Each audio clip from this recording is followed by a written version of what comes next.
I want to thank everybody for coming out tonight. I know that Wednesday probably isn't the most convenient night to have to take a couple of hours out of your day.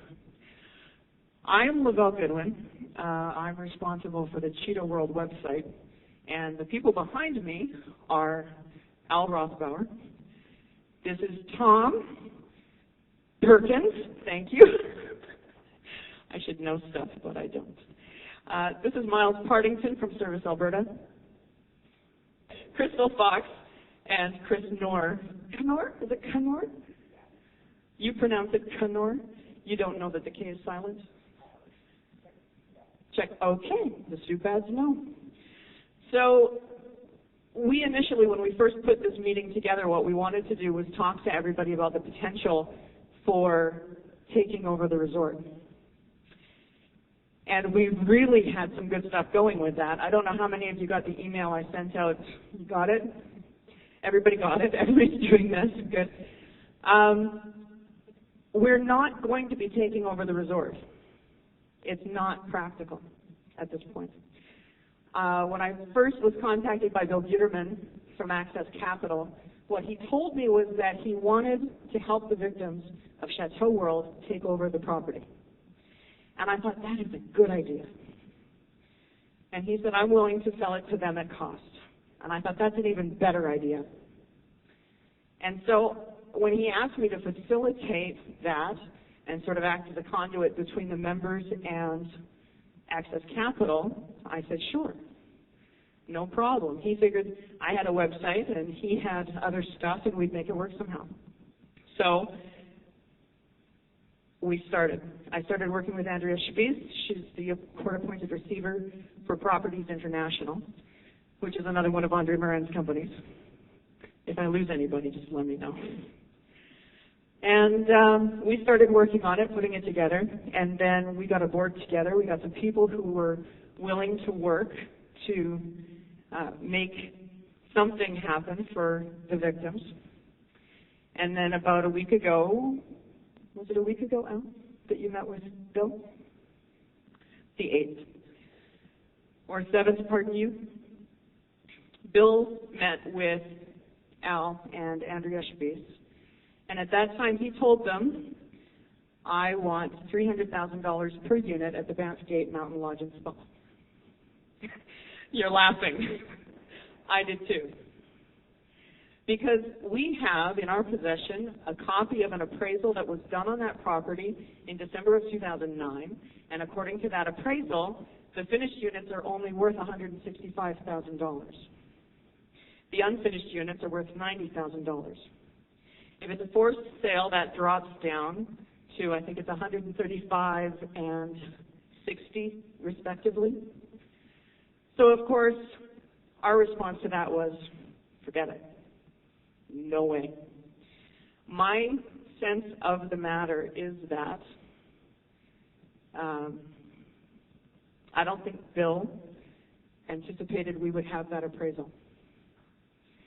And I think that he anticipated that I could get you to trust in that $300,000 figure so that we'd all take over the enormous debt he's incurred on a bad business deal. And I said, forget it. I'm not going to tell these people that these properties are worth $300,000, and you can, I'll let you finish the sentence, however it makes the best sense in your brain. So, now what the meeting is, it's a whole different thing. We want to make sure everybody understands what happened, how everything wound up where it is today, and answer your questions like, can I get my money back? You've read the website, haven't you? I can tell. She's doing this. But based on the questions that are still coming in, a lot of you don't understand what happened. A lot of you aren't sure how it happened that you don't own part of this property, or that the foreclosure happened and you were never notified, or that nobody was screaming from the roof. And so I'm going to tell you what happened and how we got here. I first came in touch with this whole group in 2002. At that time, Henri Muran was operating Royal Club International, which was a company that he had established here in Alberta. And I had gone out to the Banff Gate property, and I stayed. It was lovely. There were mountains. There was crisp air. There were nice people.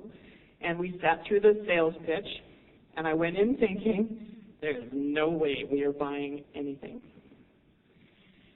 You did that too, didn't you? I know. So we walked in, knowing we were not going to buy,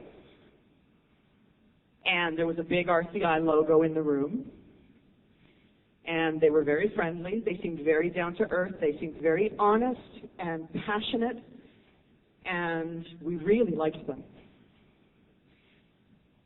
And they started their presentation, and they showed us an RCI video, and they said, Royal Club International is fantastic because what RCI can do for you, did you catch it? So we've got Royal Club International. We've got this nice logo. It looks like it's quasi-professionally done. And they're talking about Royal Club International, Royal Club International. And they showed the RCI video, and they kept calling it Royal Club International. And they gave us contracts and so forth that said RCI and Royal Club International. And we, like any logical, reasonable thinking human beings, concluded what we were supposed to conclude.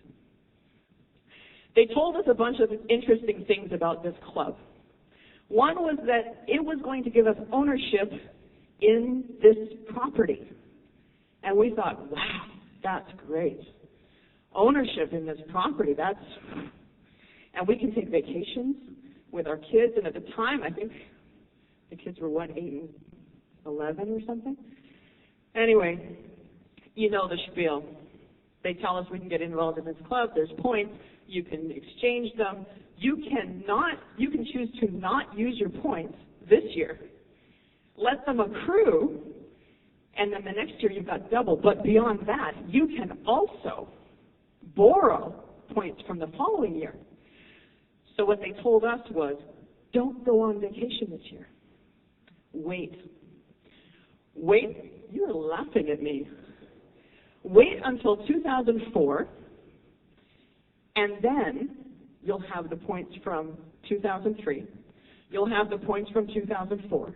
You can borrow points from 2005 and take your kids on the most spectacular Disney vacation you can even imagine.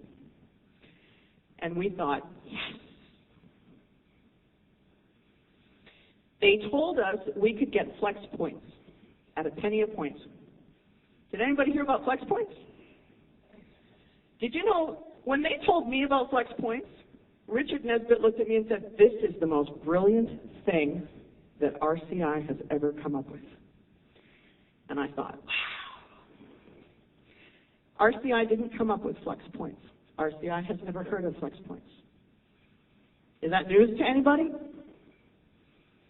RCI has nothing in there anywhere called flex points. I know. When I emailed them and asked them about flex points, they said, what? We have no idea what you're talking about.